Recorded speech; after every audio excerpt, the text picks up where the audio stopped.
Está no ar mais um programa da TV Comunitária do Rio, canal 6 da Claro TV, tendo a satisfação de receber mais uma vez aqui o nosso parceiro de muitos anos, muitas épocas, o jornalista internacional Beto Almeida. Beto participa aí do debate em várias emissoras de todo o mundo, discutindo a geopolítica internacional e tal, e nada melhor do que o Beto para a gente poder debater um pouco essa manchete que a gente colocou aí: eleições no Irã, na Inglaterra, na Rússia, França e no Parlamento Europeu, porque isso tem um rebatimento aí com a geopolítica mundial de forma intensa. E nós temos a satisfação e agradecemos o Beto com tantas atividades, está disponível aí para a gente fazer essa gravação. Beto, as primeiras palavras. Boa noite, obrigado. Muito obrigado a você, Moisés. Uma saudação a todos os telespectadores dessa emissora 28 anos no ar, TV Comunitária do Rio de Janeiro, enfrentando ventos e tempestades, vencendo obstáculos, como a nossa querida co-irmã lá de Brasília, que vai completar 27 anos no dia 13 agora, e que vencendo desafios, a organização é que vence o tempo, né? E aí temos uma situação muito interessante, mundial, uma sucessão de eleições com vários significados, várias leituras, e que afirmam a necessidade da humanidade construir um mundo multipolar. Boa noite, Moisés. Boa noite, Beto. Vamos começar. Eu estava querendo o seguinte: o que está mais excitante, vamos dizer assim, para usar um termo bem, é a França, né? Quer dizer, o negócio estava há uma semana e pouquinho atrás, vai tudo cair aos pedaços, vai voltar lá aquele governo entreguista, nazista e tal, vai para a direita. E a vida não é bem assim, depende de como você intervém e tal. Então, eu queria que você fizesse uma primeira análise sobre, porque já pensou, a gente assistiu o povo cantando a Internacional, quando há pouco tempo atrás estava dizendo que a direita ia assumir o primeiro-ministro, ser primeiro-ministro tal na França, querendo deportar todo mundo que chega lá na França para Uganda, etc. Tal, realmente isso deu um estímulo aí a todo mundo, no mundo todo e tal. Então, primeiro você analise isso. O que você achou do resultado aí da França? O resultado não cai do céu. Há muitos anos os coletes amarelos vêm lutando, os sindicalistas vêm lutando, a juventude vem lutando, né, os ecologistas vêm lutando na França, e há um acúmulo, né? E esse acúmulo agora se expressou numa conjuntura em que o Macron, até 15 dias atrás, estava ameaçando mandar tropas para a guerra na Ucrânia, e acabou tendo que mandar tropas para a Nova Caledônia, porque surgiu no quintal dele lá um movimento anticolonial muito justo, muito necessário, e ele teve que engolir a valentia dele, né? Queria ser o novo Napoleão e acabou sendo nada disso. Ele está tendo agora que fazer uma negociação com a esquerda, né? Porque se ele fizer uma negociação com a direita, ele vai fraudar o resultado eleitoral, porque a esquerda teve o maior número de cadeiras. Não tem maioria absoluta, o que indica que a esquerda também tem que negociar, né? E provavelmente estou indicando aí um dos candidatos para o primeiro-ministro seria um representante do Partido Socialista que compõe a nova Frente Popular. Seria um setor um pouco mais moderado, para confirmar aquela derrota da direita, da Le Pen, né, que é o pior de tudo, e ao mesmo tempo fazer com que o Macron não possa levar adiante as suas medidas mais antissociais, como a reforma das pensões, que é muito ruim, né, as medidas, inclusive. Ele estava governando praticamente com uma lei de estado de sítio, um estado de sítio disfarçado, né? Mas que proíbe os sindicatos de fazerem manifestações, limita o direito de greve, tudo isso. E do nada, aparentemente do nada, mas é um acúmulo de lutas, você vê as massas cantando a Internacional Comunista, ou seja, não cantaram só a Marseillaise, que é o hino da Revolução Francesa, lá atrás, do iluminista, né? Mas cantando a Internacional Comunista, cuja letra original é feita em francês, porque um dos autores era um francês, né? Cujo verso final, a internacional será o gênero humano. É de uma profundidade infinita, infinita. Então, mesmo que a esquerda não tenha maioria absoluta, o fato de que a juventude se uniu, a esquerda se uniu, os movimentos sindicais se recompuseram e apresentaram um projeto de luta com um plano concreto, né, tem um plano concreto, que talvez a relação de forças obrigue a fazer concessões aqui e acolá para ter uma frente e ter um primeiro-ministro que seja aceito. Mas a situação qualitativamente na França, política, deu um salto. Vamos lembrar, cantou-se a internacional num dos países da OTAN, um país membro da OTAN. Quer dizer, isso é muito importante, por si só.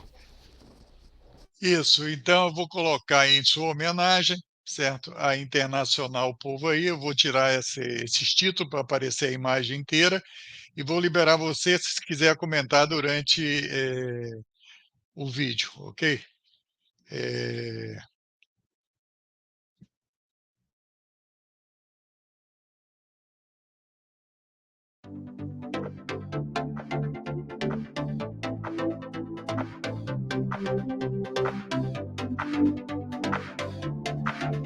L'international.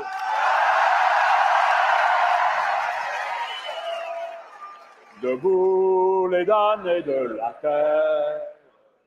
Debout.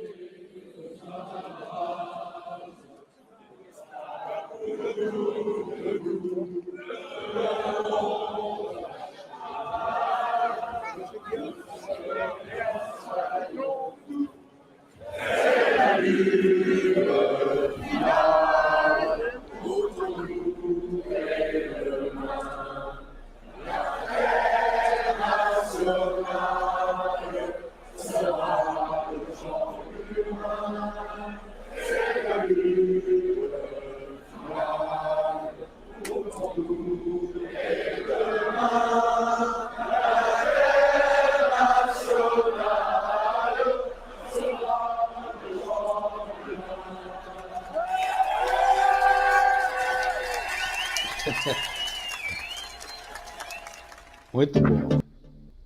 Muito bom, né? Muito bom. É um, digamos, um termômetro social e político da França hoje, com a unidade da juventude, dos trabalhadores, né? Para enfrentar uma luta. Não é a vitória, digamos, definitiva da esquerda, como é o canto, mas para um país que estava sofrendo uma série de derrotas e que tinha um governo ameaçando entrar de cabeça numa guerra, mandando tropas, mandando a juventude, né, para um campo de batalha, esse resultado eleitoral é uma grande reviravolta. É um freio nas pretensões da direita e, ao mesmo tempo, abriu-se um horizonte para a esquerda se recompor e fazer alianças possíveis que permitam parar o neoliberalismo mais selvagem e, ao mesmo tempo, encontrar caminhos de maior protagonismo do Estado.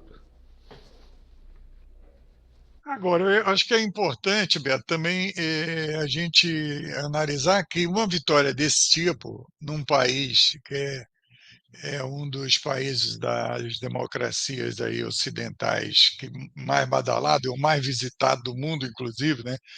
É, isso estimula também todos os movimentos progressistas no mundo, né? Quer dizer, todo mundo se fala muito do crescimento da extrema-direita, etc. E você ter uma conquista desse tipo, claro que não é uma coisa super radicalizada, uma revolução no sentido de mudar as forças políticas que dominam a economia, etc., mas isso estimula a participação popular, inclusive para combater todos essas ideias mais estapafúrdia, anti-humanidade e tal, que tem surgido aí com o crescimento da ultradireita, que eu acho que tem muito a ver com a derrocada, né, quer dizer, desse sistema imperialista, criou a globalização, etc., e que esmaga cada vez mais os países da periferia, os países médios, etc.,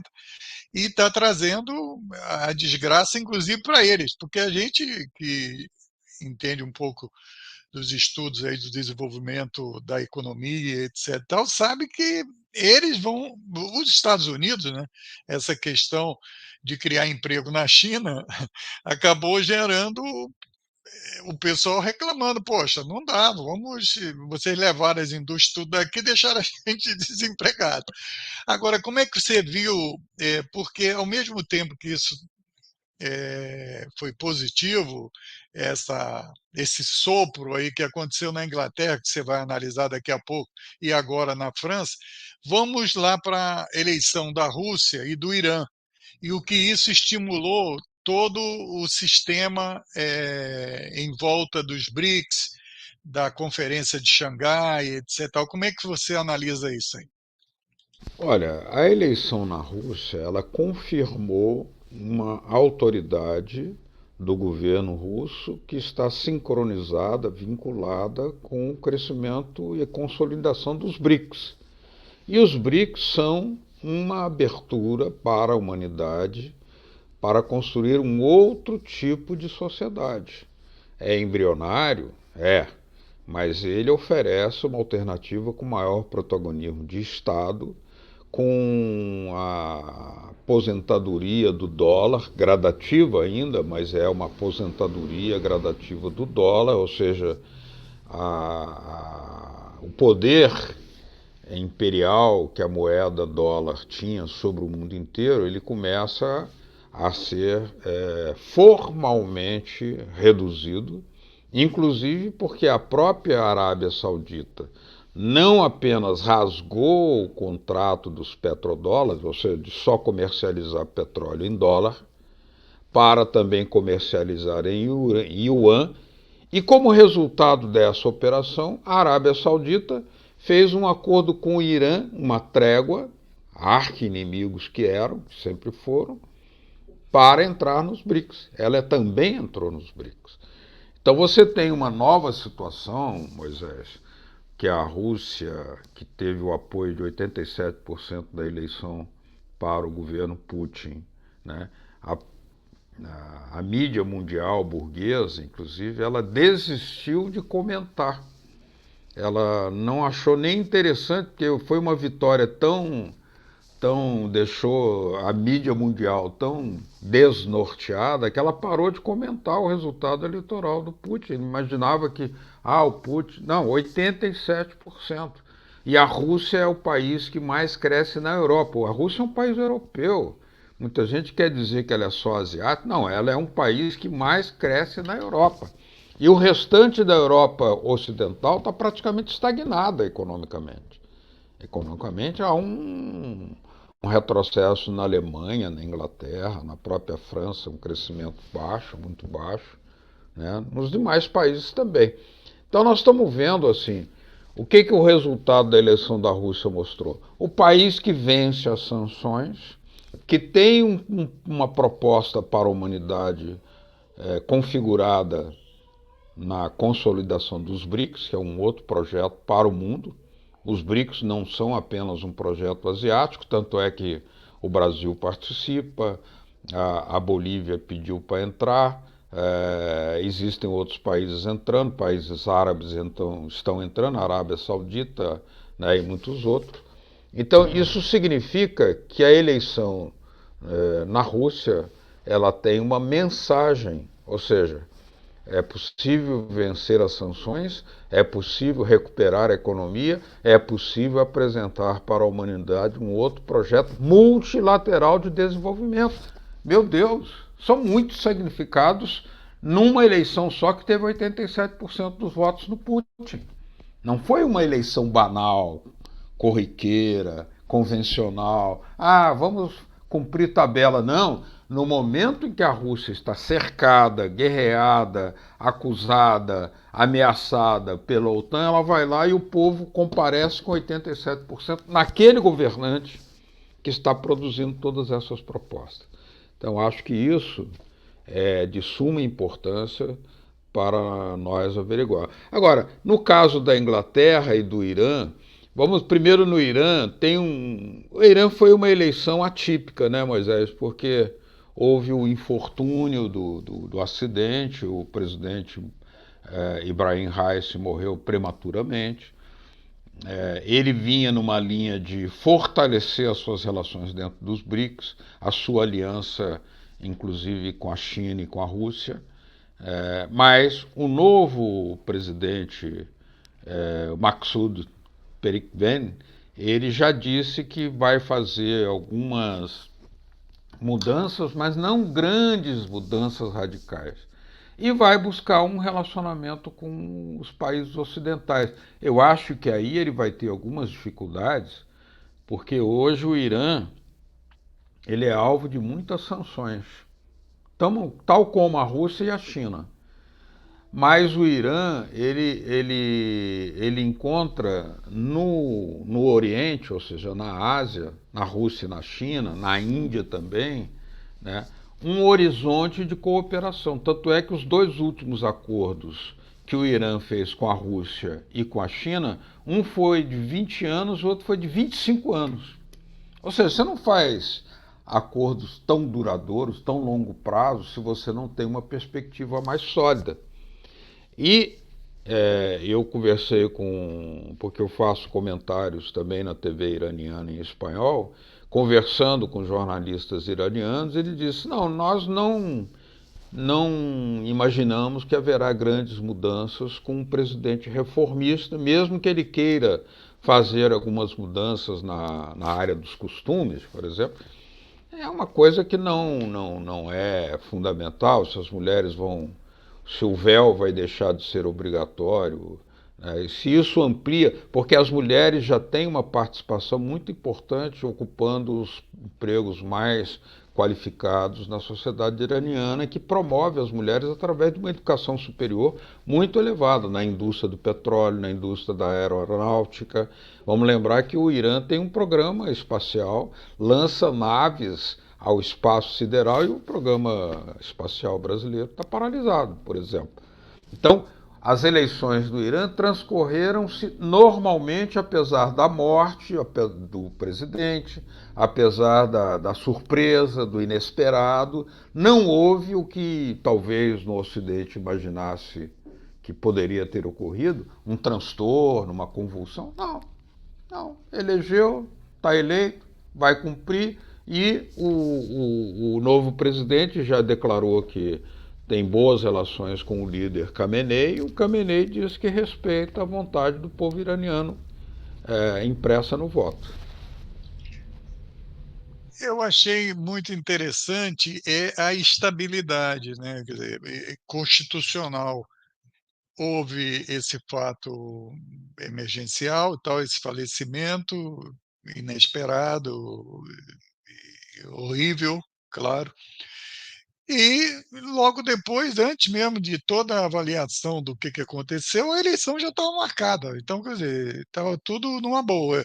Nós até aqui da TV comunitária, nós passamos 2 vídeos de um professor que tem descendência, me parece, do Irã, que é da Universidade de São Paulo e tal, certo? E ele estava inclusive em Teherã. Ele chegou em Teherã para uma conferência e ele fez um vídeo e tal, mostrando aqui, ó, tá tudo tranquilo. Aqui tá tudo tranquilo, mostrou o shopping, mostrou isso, etc e tal.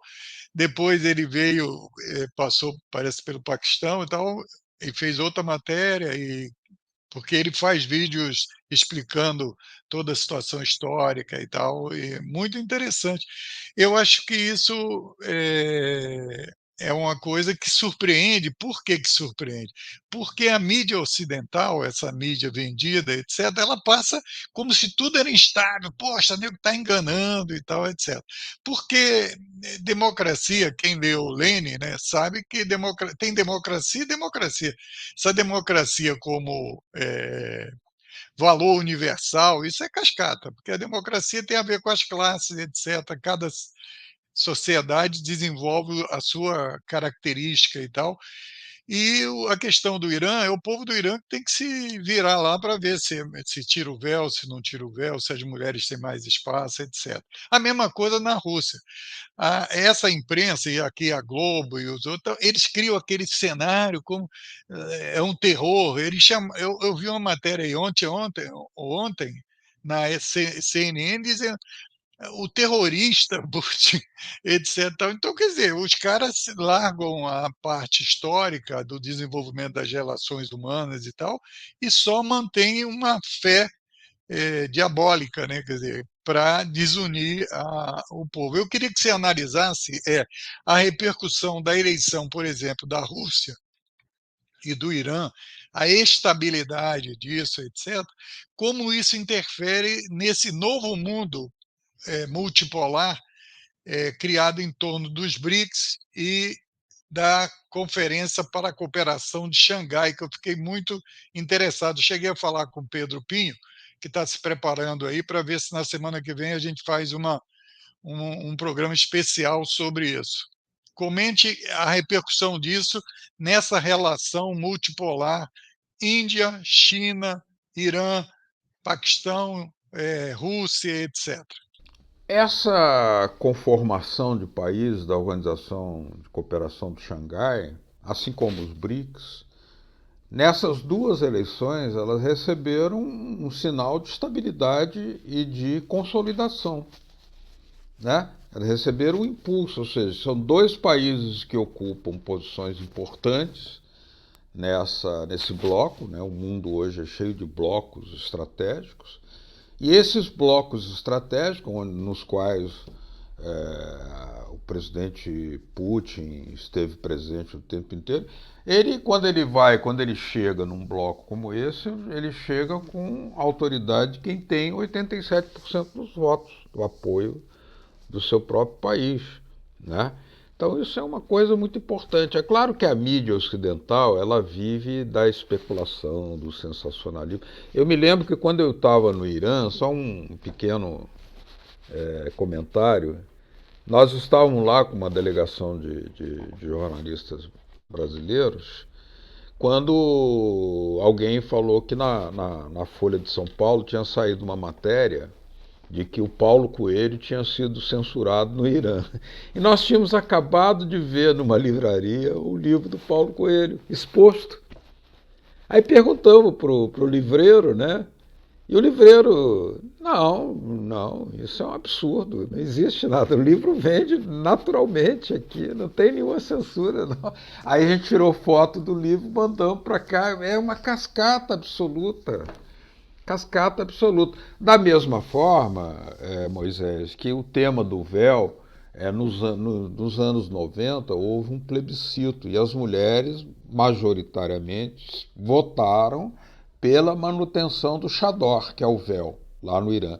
É possível que agora, com um presidente que seja de outra linha, né, em relação aos costumes, até porque o cinema no Irã, a poesia do Irã é um país muito culto, né, um cinema muito humanista, muito elevado, com muitas mensagens edificantes. Eu adoro o cinema iraniano.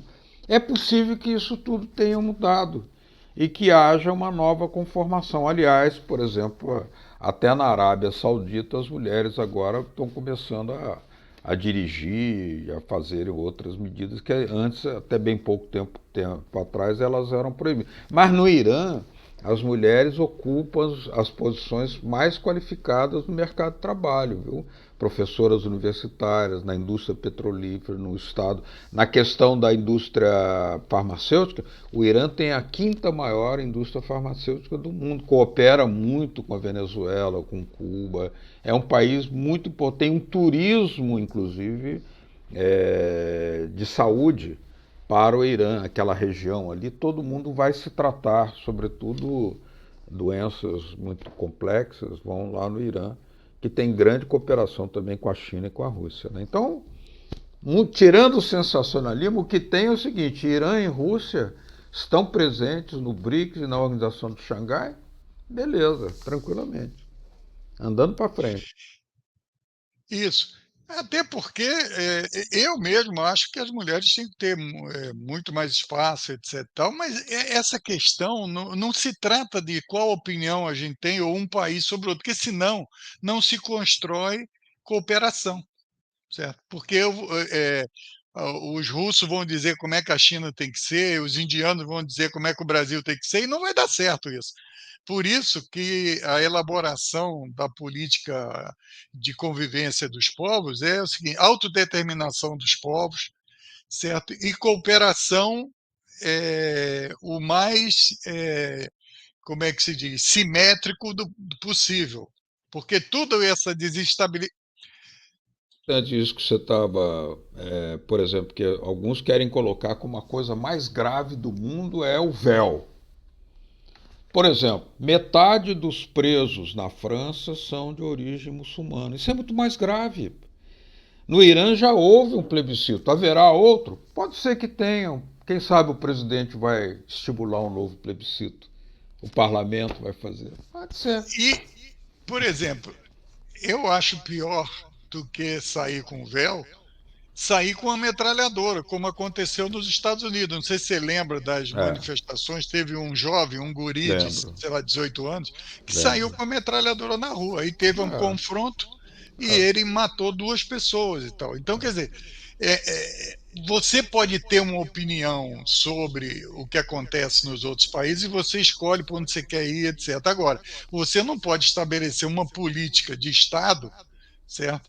Que estimule o belicismo, porque no é, fundo, se você não aceita o Irã como os iranianos querem, da mesma forma que a revolução iraniana derrubou o Reza Pahlavi lá, ah, não, então vamos defender o Reza Pahlavi. Eles decidam lá exatamente. o que eles querem, certo? Como Exatamente. no Afeganistão, o que não pode é acontecer o que aconteceu no Iraque. Os caras É, inventaram uma história, contaram a história, enganaram um monte de gente, foram lá e mataram Saddam, destruíram a economia, dividiram o país e cria. Então, quer dizer, eu roubaram o acho que é nesse petróleo. sentido, Roubaram o petróleo lá, né? roubar o petróleo e tal. Agora, Beto, vamos então agora, já que você falou um pouco lá dessa área, vamos mostrar que o movimento não é só na França, não, tá? A Samsung tem muito tempo que não tem greve. E tem É, umas imagenzinhas aqui que eu queria mostrar, que é a greve. Você sabe que lá também não tem unicidade sindical, né? São vários tipos de sindicato, tal, que é uma maneira do Império dividir a classe trabalhadora. Mas um dos sindicatos que tem, parece que 25% dos funcionários da Samsung filiados, fizeram uma manifestação e estão em greve. isso é na Agora, Coreia do muito Sul, né? interessante. Coreia do Coreia Sul. do Sul. Uhum. Vamos mostrar isso aqui porque vai ser muito interessante. Vamos lá, vamos lá.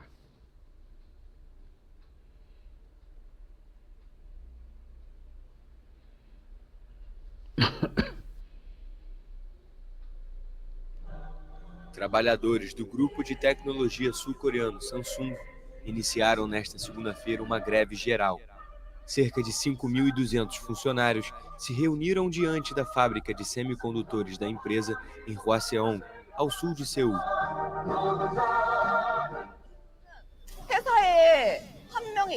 Nós somos membros da companhia e queremos que ela vá bem. A maneira com que a empresa nos trata como se fôssemos dispensáveis é um grande problema.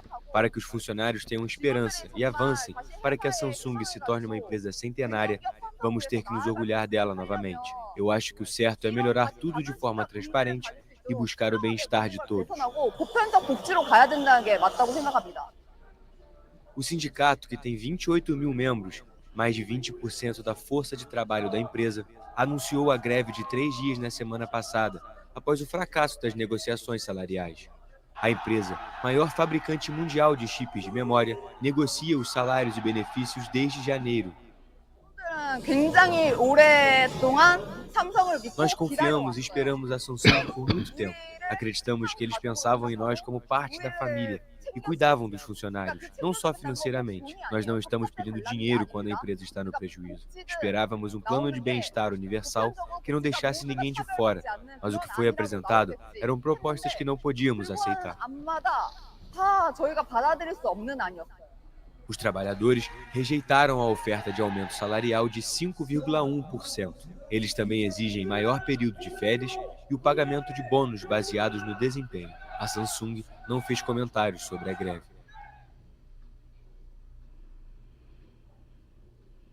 Realmente é muito alvissareira essa atividade do movimento operário, né, na Coreia do Sul, porque nós quase nunca ficamos sabendo, né, de como está a vida da classe trabalhadora. E aí mostra uma classe trabalhadora organizada, exigindo de um grande oligopólio que respeite seus direitos, né?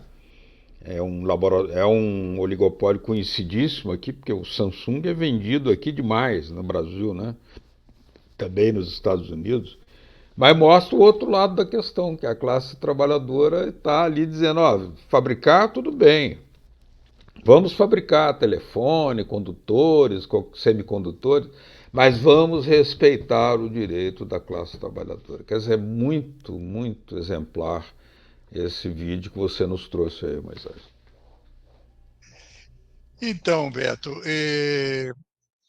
vamos falar um pouco da Inglaterra antes de voltar à França, porque você separou um videozinho aí com legenda em espanhol e eu tenho um outro vídeo também da França para a gente mostrar mais tarde.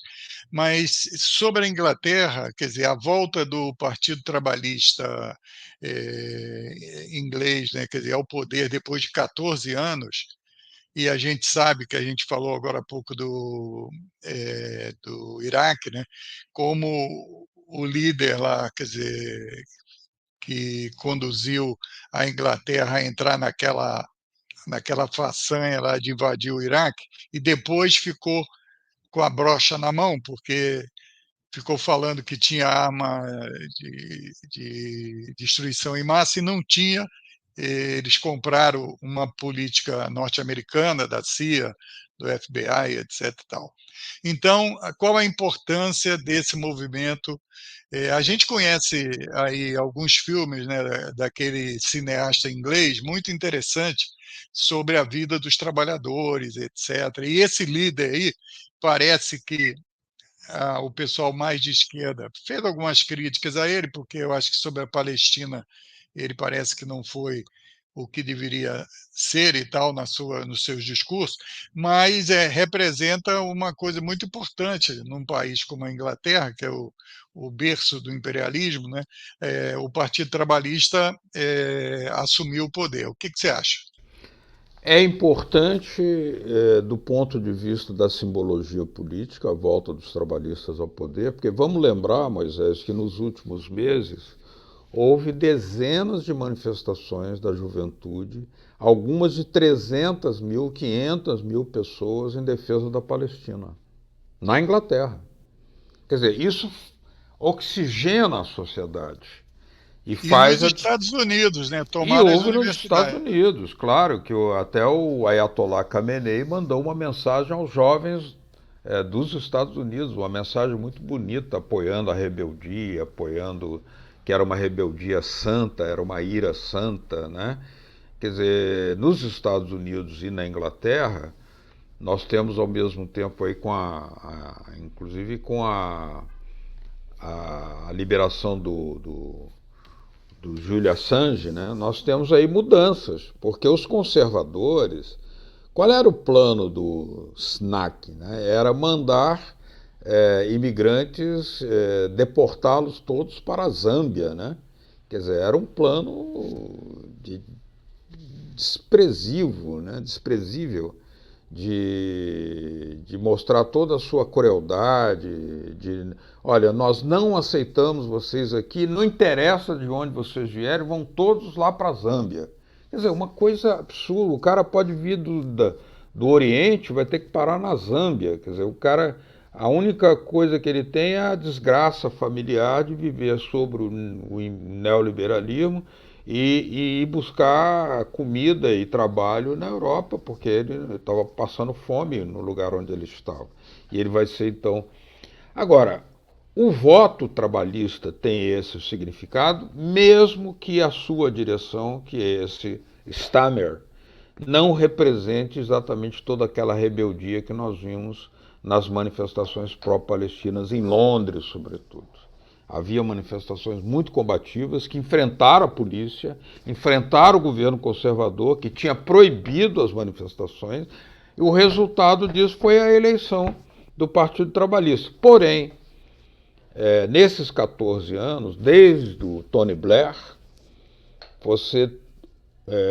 houve uma transgenia na direção do Partido Trabalhista, e o Jeremy Corbyn, que foi o antigo secretário-geral do Partido Trabalhista, ele foi excluído por essa direção do Stammer, que fez um acordo conservador.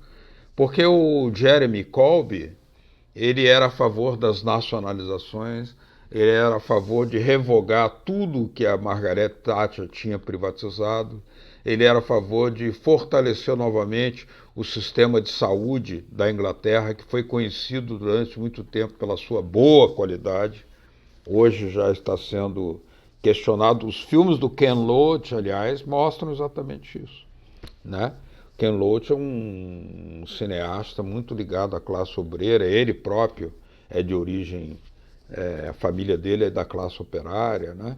Fez filmes sobre a Revolução Espanhola, a Revolução Nicaragüense, é um sujeito, um cineasta muito combativo, denuncia sempre, todos os filmes dele são para denunciar a opressão capitalista. Então, nós temos na Inglaterra uma nova situação. O que vai surgir? Provavelmente é um conflito interno entre a base dos trabalhistas, que a base trabalhista não concorda com Stammer quando ele liga para o Netanyahu e diz que a política da Grã-Bretanha, do Reino Unido para Israel não vai mudar.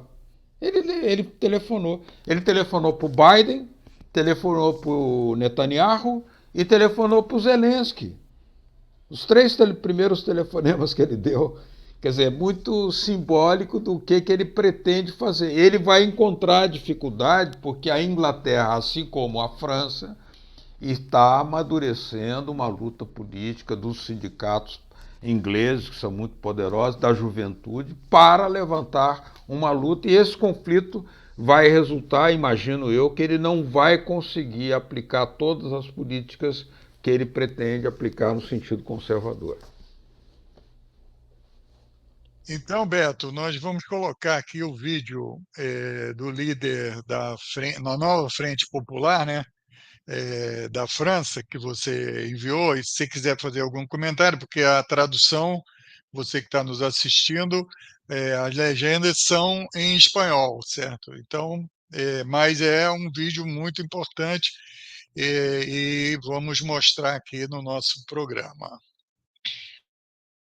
Ele tem um significado muito profundo, porque ele fala de uma das discussões que se faz na França hoje, se fazem na França, que é em relação ao tempo, né? Horário de trabalho, jornada de trabalho.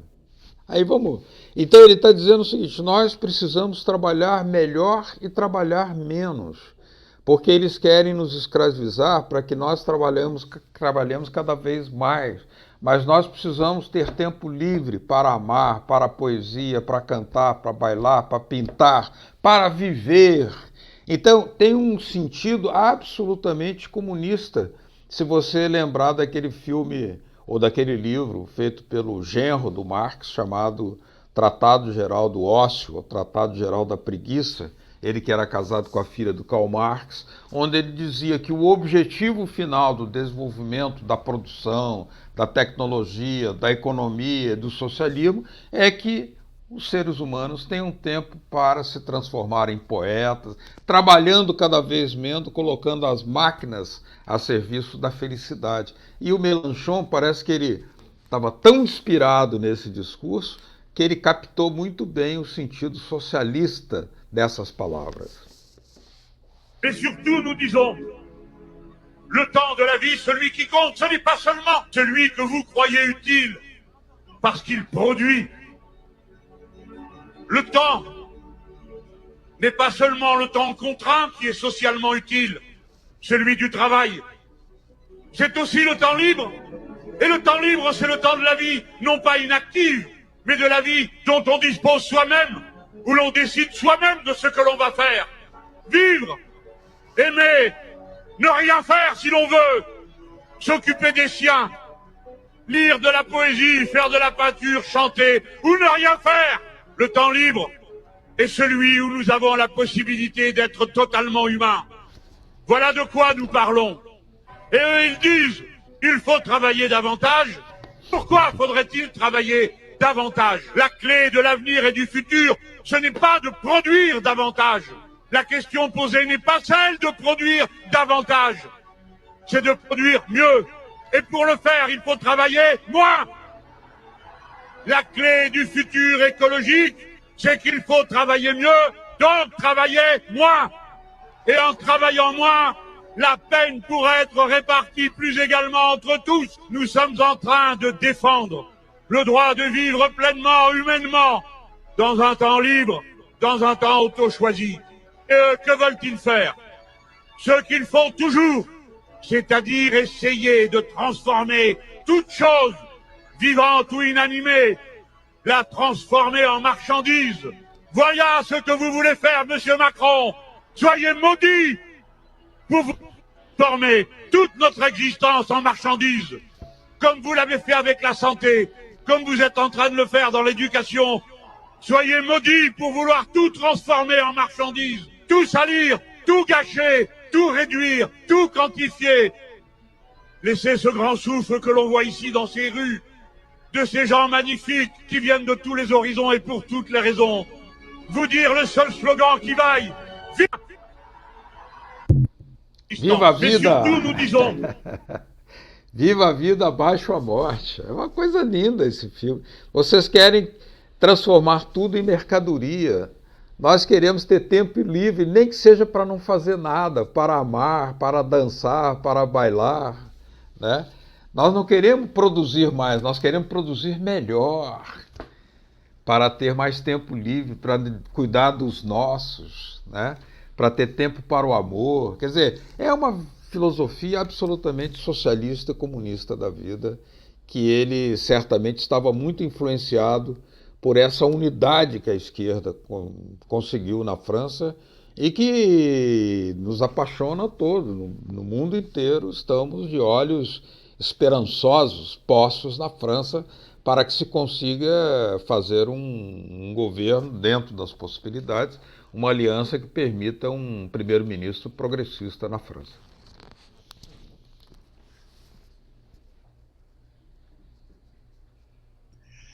Muito, muito interessante esse vídeo aí, certo? Porque eu também tenho um vídeo dele lá em Marseille, mas há 7 anos atrás, que ele fala da imigração. Isso depois, em outro programa, a gente pode resgatar, que é muito importante, porque só se fala mal, né, dos imigrantes e tal, e não do sofrimento que os próprios imigrantes têm quando vão para uma terra diferente de onde nasceu, de onde aprendeu, etc. Tal. Então, ele é muito. E ele consegue fazer uma. Ele faz uma comunicação muito forte, né, com as massas. Agora, o Beto,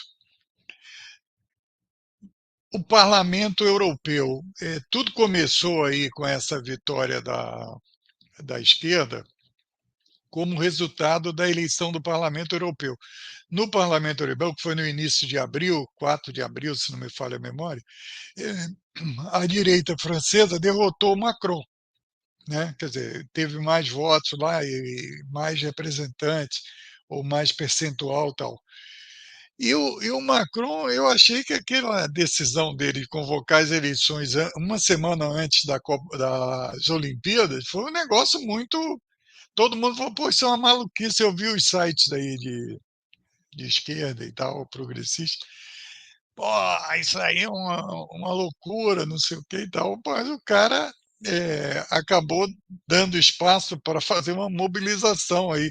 Claro que eu acho que a posição mais avançada foi a posição dessa nova Frente Popular, comandada por esse líder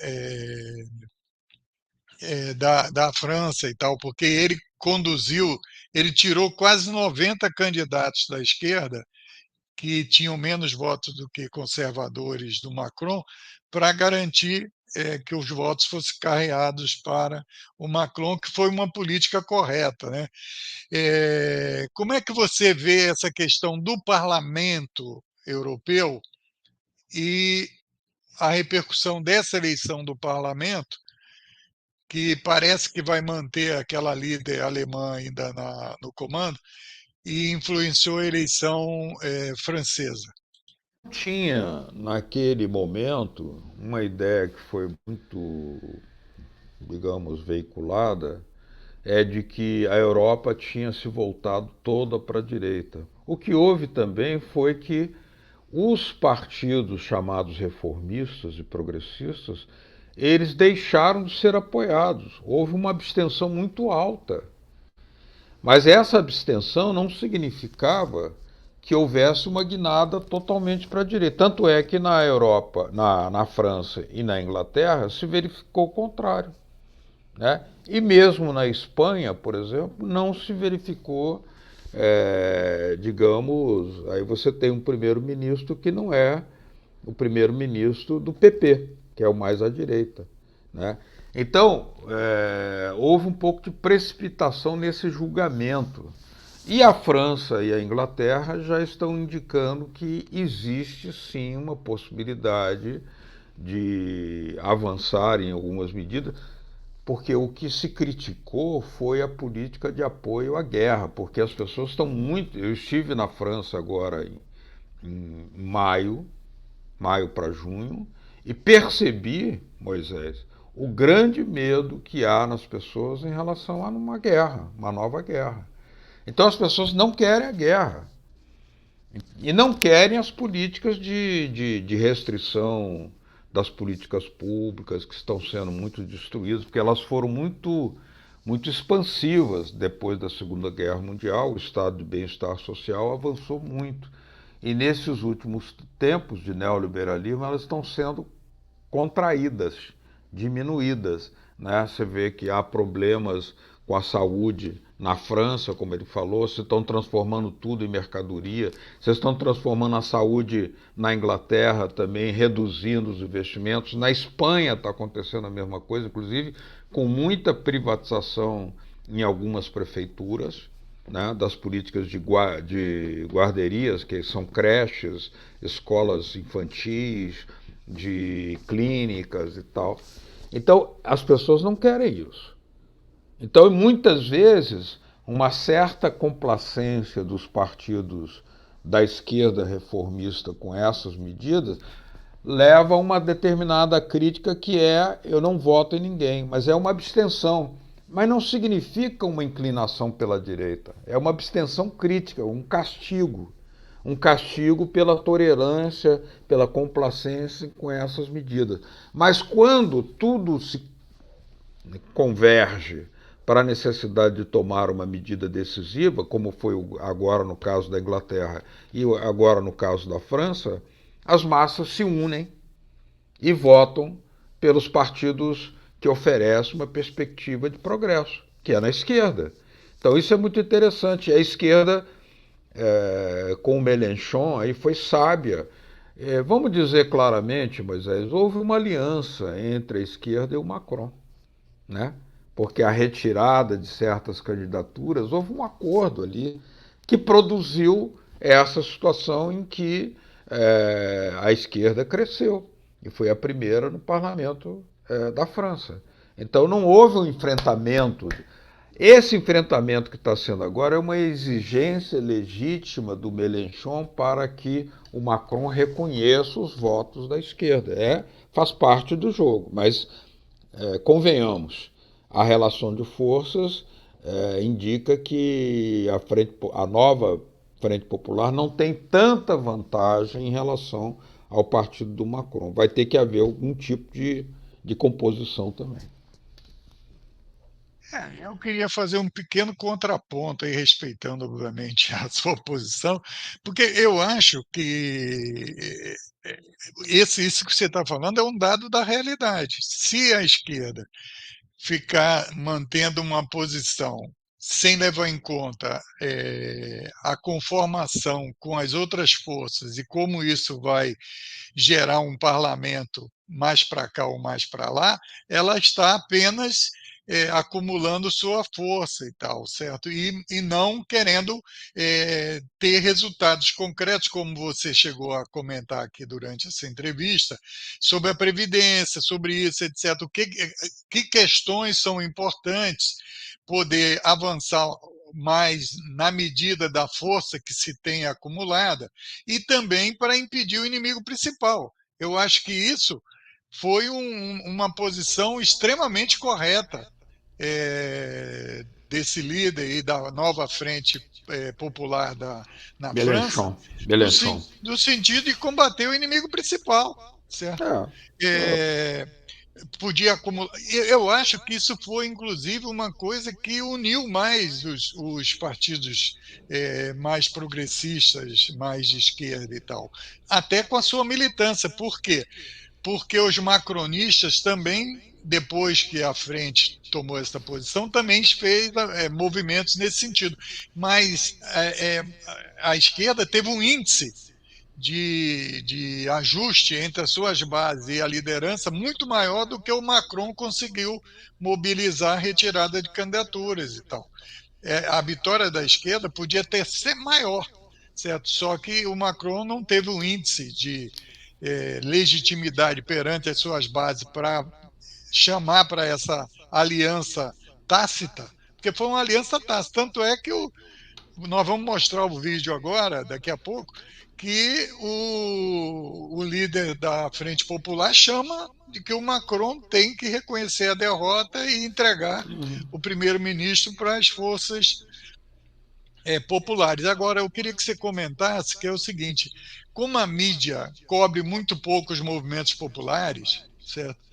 Ela não leva em conta esse item, né, na hora da formulação política. Porque, como você disse, teve movimentos de base lá na França fortes, com os camisas lá, quer dizer, que levantaram movimentos, como aconteceu nos Estados Unidos, lá com a tomada das ruas, lá naquela época, que cada ocupar as ruas, ocupar as praças, etc.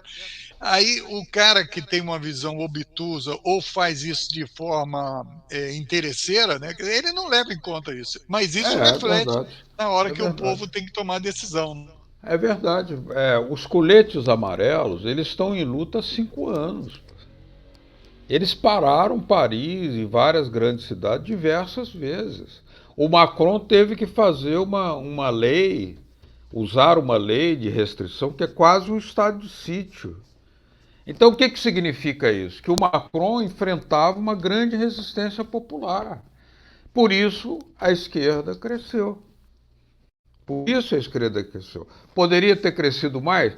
Pode ser, mas é que ela fez um ajuste de última hora porque ela sentiu o perigo, houve o perigo, né, notado também pelo Macron, de que a Le Pen, com a sua direita, poderia avançar um pouco mais. A direita cresceu na França também.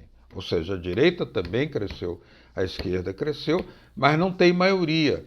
Agora trata-se do seguinte, Moisés, na relação de forças atuais, não basta exigir do Macron que respeite a eleição, tem que ter força.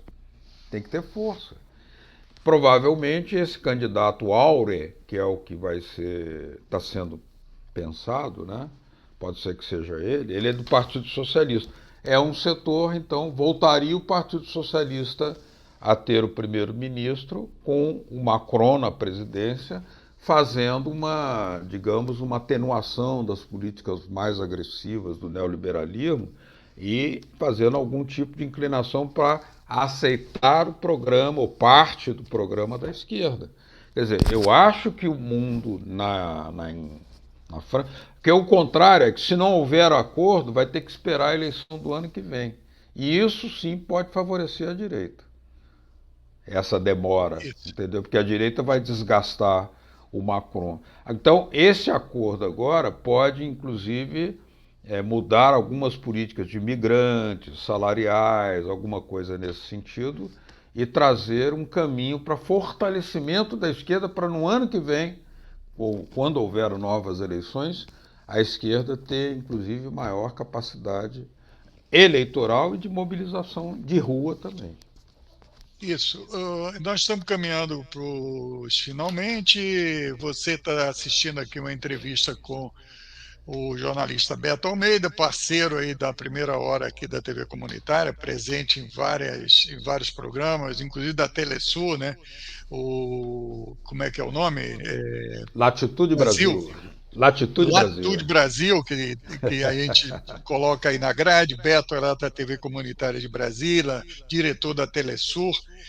Ô Beto, vamos mostrar então aí um vídeo que a Folha publicou e tal, que tem o povo na rua. É bom que a gente já falou muito. Vamos botar o povo de novo na rua e vamos botar esse discurso do. Como é o nome do cara mesmo? Mélenchon. Mélenchon. Melechon. Melechon. Minha Mélenchon. filha é Jean-Luc especialista em Mélenchon. francês. Jean-Luc Melechon. Jean-Luc Eu não vou Mélenchon. falar em São Luís. Melechon. O Melechon Mélenchon. vai falar e vai chamar na chincha o Macron.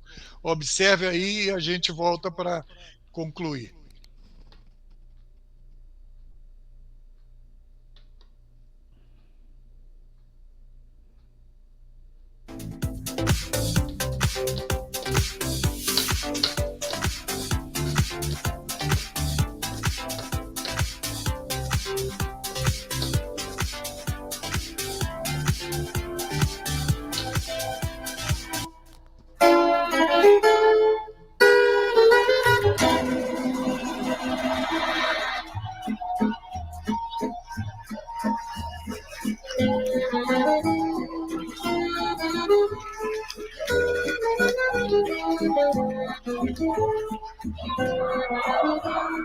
Avec ces bulletins de vote, une majorité a fait un autre choix pour le pays.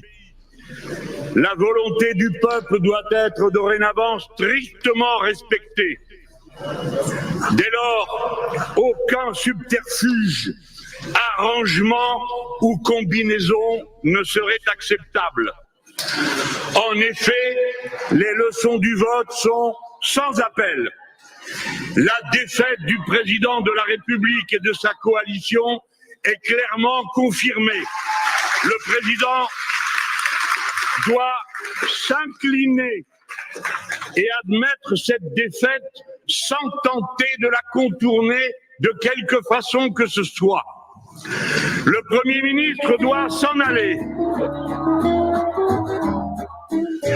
Le président a le pouvoir.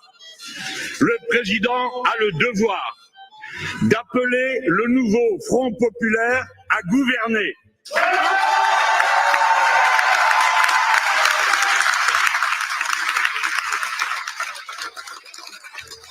Celui-ci y est prêt. Le nouveau Front populaire respectera le mandat que lui ont donné les votes pour ses candidats. La parole donnée sera tenue.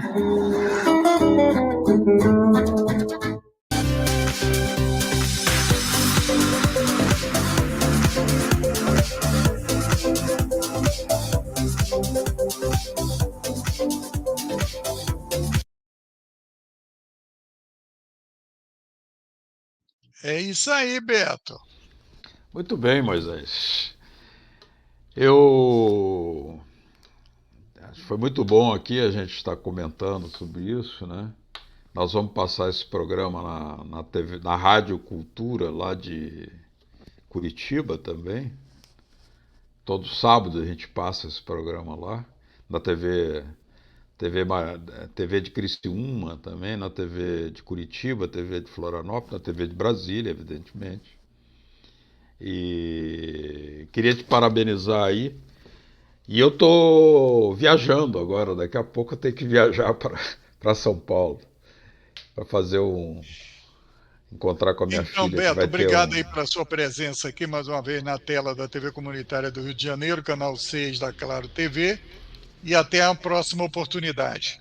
Tchau. Ok. Parabéns, Moisés. Um abraço a todos os telespectadores dessa brava TV comunitária da Cidade Maravilhosa. Aquele abraço. Tchau, tchau. Tudo de bom. Um abração.